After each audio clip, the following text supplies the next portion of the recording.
1장. 느헤미야가 예루살렘을 두고 기도하다. 하갈의 아들 느헤미야의 말이다. 아닥사스다 왕 제20년 기슬루월에 내가 수산궁에 있는데 내 형제들 가운데 하나인 하나니가 두어 사람과 함께 유다에서 내게 이르렀기로 내가 그 사로잡힘을 면하고 남아있는 유다와 예루살렘 사람들의 형편을 물은즉 그들이 내게 이르되 사로잡힘을 면하고 남아있는 자들이 그 지방 거기에서 큰 환난을 당하고 능욕을 받으며 예루살렘 성은 허물어지고 성문들은 불탔다 하는지라. 내가 이 말을 듣고 앉아서 울고 수일 동안 슬퍼하며 하늘의 하나님 앞에 금식하며 기도하여 이르되 하늘의 하나님 여호와 크고 두려우신 하나님이여 주를 사랑하고 주의 계명을 지키는 자에게 언약을 지키시며 긍휼을 베푸시는 주여 간구하나이다. 이제 종이 주의 종들인 이스라엘 자손을 위하여 주야로 기도하오며 우리 이스라엘 자손이 주께 범죄한 죄들을 자복하오니 주는 귀를 기울이시며 눈을 여시사 종의 기도를 들으시옵소서. 나와 내 아버지의 집이 범죄하여 주를 향하여 크게 악을 행하여 주께서 주의 종 모세에게 명령하신 계명과 율례와 규례를 지키지 아니하였나이다.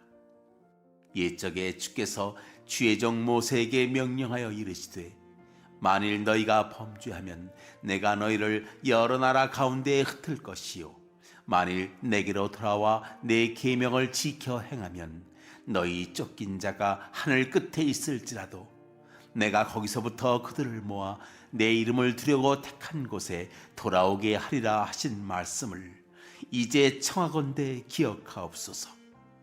이들은 주께서 일찍이 큰 권능과 강한 손으로 구속하신 주의 종들이요 주의 백성이니이다. 주여 구하오니 귀를 기울이사 종의 기도와 주의 이름을 경외하기를 기뻐하는 종들의 기도를 들으시고 오늘 종이 형통하여 이 사람 앞에서 은혜를 입게 하옵소서 하였나니 그때 내가 왕의 술관원이 되었느니라.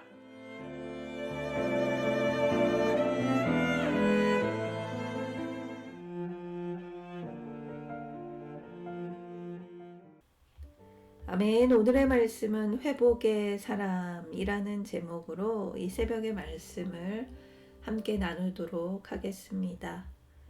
오늘부터 느헤미야서가 시작이 됩니다. 이 느헤미야서는 원래 에스라서와 한 권의 책으로 구성되어 있었습니다. 이 에스라 느헤미야서의 주된 메시지는 하나님의 집을 건축하라는 말로 요약할 수 있습니다. 바벨론 포로에서 돌아온 그 예루살렘 공동체가 예루살렘으로 돌아가지 않고 아직 남아있던 자손 중에 그 느헤미야가 있었습니다. 이 느헤미야는 하갈야의 아들이었고 수산궁에서 술관원으로 일하고 있습니다. 수산궁은 왕이 겨울궁전으로 사용하던 곳이었습니다. 그리고 느헤미야가 맡은 그 직책은 술관원으로 왕의 음식과 또 마시는 술을 관리하는 임무를 맡고 있습니다. 왕이 마시기 전에 미리 시음하는 그 왕의 신임을 받는 자리라고 할 수 있습니다. 1절 말씀입니다. 하갈야의 아들 느헤미야의 말이라. 아닥사스다 왕 제20년 기스르월에 내가 수산궁에 있는데. 그 당시 이스라엘에서는 바벨론 포로에서 돌아온 예루살렘 공동체가 성전을 재건을 했지만 그 후 60년이 지나 에스라가 귀환할 때와 12년이 더 지나 느헤미야가 귀환할 때까지도 하나님 백성 공동체는 재건되지 못하고 있었습니다. 즉 바벨론 포로에서 예루살렘 공동체로 돌아오긴 했지만 그 안에서 아직도 이 공동체 안에 재건이 되지 못하고 또 예루살렘 성전도 복원되지 못하고 그냥 외부의 세력에 근근히 살아가는 처참한 그 생활을 하고 있었습니다. 그런데 느헤미야와 에스라에서에서 이 무너진 성벽과 성전이 건설이 되고 그 속에서 구약 시대의 마지막 그 부흥의 시대를 예루살렘의 부흥의 시대를 경험하는 그 모든 과정을 담아내고 있습니다. 포로에서 귀환한 사람들은 바사에서, 즉 이 바사를 페르시아라고도 하죠. 이 페르시아에서 정착했던 그 삶을 모두 포기하고 그 부푼 꿈을 안고 예루살렘으로 돌아온 사람들이었습니다. 그리고 믿음을 가지고 하나님이 다스리는 그 고향 땅으로 왔지만 현실은 혹독했습니다. 그들은 사로잡힘을 면한 사람들과 함께 여전히 큰 환난과 능욕을 당하며 예루살렘 성은 온전히 재건되지 못한 채 여러 위험에 노출되었기 때문에 각자 흩어져 살 수밖에 없었습니다. 느헤미야는 그 고향의 예루살렘 소식을 형제인 하나니를 통해 듣게 됩니다. 2절 3절 말씀입니다.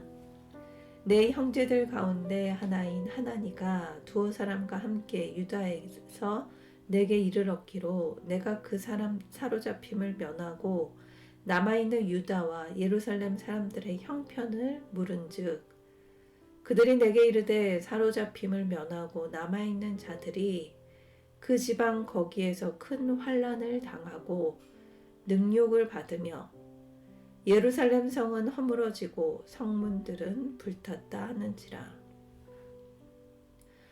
하나님은 어느 시대나 준비된 사람들을 사용하십니다. 그리고 느헤미야는 그 준비된 사람이었습니다. 그의 위치나 그 성공한 인생이 그가 준비된 사람이라는 것을 증명해 주는 것이 아닙니다. 그의 마음이 하나님을 절대 신뢰하고 하나님의 백성들에 대한 애정과 긍휼을 가진 사람에게, 관심 있는 사람에게 그 사람을 사용하십니다. 하나니가 예루살렘에 갔다 왔다는 소식을 듣고 느헤미야는 유다와 예루살렘 사람들의 형편을 직접 묻습니다. 먼저 관심을 가지고 물어봅니다. 느헤미야의 위치에 얼마나 신경 쓸 것이 또 해야 될 것도 많이 있겠습니까? 하지만 느헤미야는 먼저 유다에 남아있는 자들에 대한 그 긍휼을 가지고 물어봅니다. 이처럼 공동체를 살리는 열정은 먼저 관심을 가지는 것입니다. 사람에게 관심을 가져야 합니다. 그 사람의 형편을 물어봐야 합니다.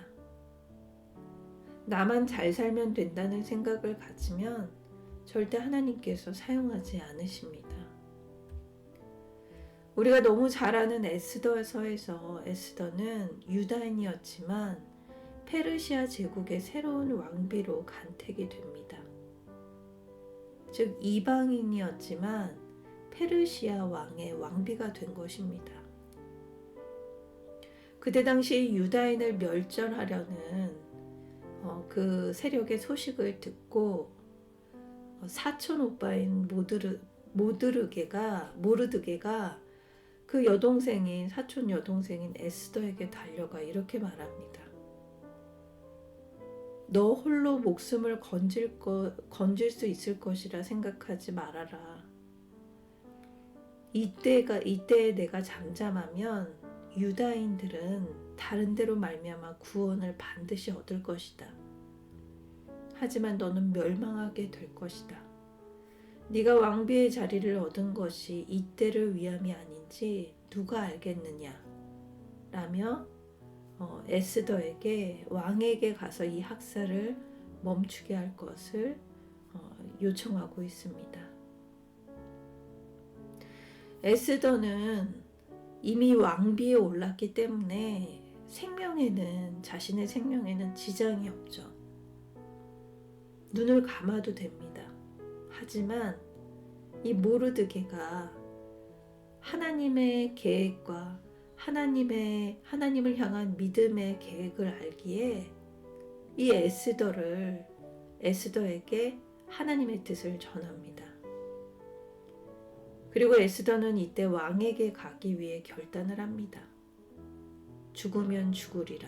이 절대 각오를 가지고 믿음으로 왕에게 나아가 하나님께서 에스더를 사용하십니다. 느헤미야도 마찬가지입니다.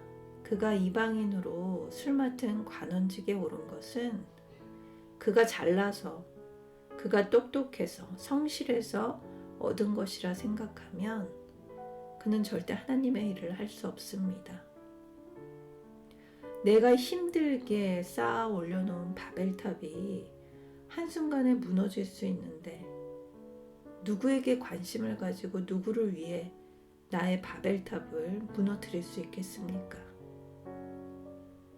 하지만 느헤미야는 예루살렘의 참담한 소식을 듣고 외면하지 않습니다. 괴로워합니다. 4절 말씀입니다. 내가 이 말을 듣고 앉아서 울고 수일 동안 슬퍼하며 하늘의 하나님 앞에 금식하며 기도하여. 공동체의 어려운 상황은 절망 속에서 그 하나님과의 약속을 기억하는 그 기도하는 한 사람을 통해 대전환을 맞이하게 됩니다. 예루살렘 백성의 이 안타까운 소식을 들은 느헤미야는 간절하게 기도하며 금식합니다. 그의 기도의 내용은 먼저 회개의 기도가 먼저였습니다. 6절과 7절 말씀입니다. 이제 종이 주의 종들인 이스라엘 자손을 위하여 주야로 기도하오며 우리 이스라엘 자손이 주께 범죄한 죄들을 자복하오니 주는 귀를 기울이시며 눈을 여시사 종의 기도를 들으시옵소서. 나와 내 아버지의 집이 범죄하여 주를 향하여 크게 악을 행하여 주께서 주의 종 모세에게 명령하신 계명과 율례와 규례를 지키지 아니하였나이다. 느헤미야는 이렇게 기도합니다. 나와 내 아버지의 집이 범죄했습니다. 우리가 주 앞에서 악을 행했고 불순종했습니다. 주의 율법을 지키지 못했습니다. 하지만 하나님의 계명을 지키지는 못했지만 하나님께서 약속했지요. 여호와께로 돌아와 명령하신 것을 온전히 따라 마음을 다하고 뜻을 다하여 여호와의 말씀을 청종하면 마음을 돌이켜 긍휼하게 하신다는 말씀. 그 말씀을 기억해 주세요 라고 기도합니다. 9절 말씀입니다. 만일 내게로 돌아와 내 계명을 지켜 행하면 너희 쫓긴 자가 하늘 끝에 있을지라도 내가 거기서부터 그들을 모아 내 이름을 두려고 택한 곳에 돌아오게 하리라 하신 말씀을 이제 청하건대 기억하옵소서. 하나님께서 약속하신 말씀에 대해 호소하는 기도입니다. 그 약속을 기억해 달라는 기도입니다. 느헤미야 시대나 지금이나 우리는 회복이 필요한 시대입니다. 그리고 이 회복을 위해 느헤미야가 또 우리가 부르심을 받았습니다. 소명을 받았습니다. 느헤미야의 관심은 사람에게 있었습니다. 어려운 형편을 들을 때 저 사람이 이렇게 했으니 당연히 이런 어려움을 당하는 건 당연하지. 이 논리적인 사고로 그를 비판하거나 비난하지 않았습니다. 말만으로 사람을 가르치려 드려 하지 않았습니다. 그들의 어려움은 남의 일이 아닌 느헤미야 자신의 일이 되었습니다. 그래서 수일 동안 슬퍼하며 자기 일처럼 아파합니다. 하나님은 이런 사람을 찾으십니다. 그리고 그 사람을 통해 회복의 역사를 세워가십니다. 저와 여러분이 하나님의 그 회복의 역사에 쓰임받는 신자가 되길 기도합니다. 회복의 주인이 하나님이라면 하나님의 회복을 초대하는 열쇠는 바로 기도입니다. 그리고 주님은 언제나 기도하는 사람들을 찾으십니다. 그리고 그 사람을 사용하십니다. 지금도 주님은 기도하는 자를 찾으십니다. 저와 여러분이 주님이 쓰시는 회복의 사람이 되길 소망합니다. 사랑의 하나님, 오늘도 우리에게 말씀으로 생각나는 지혜를 주셔서 감사합니다.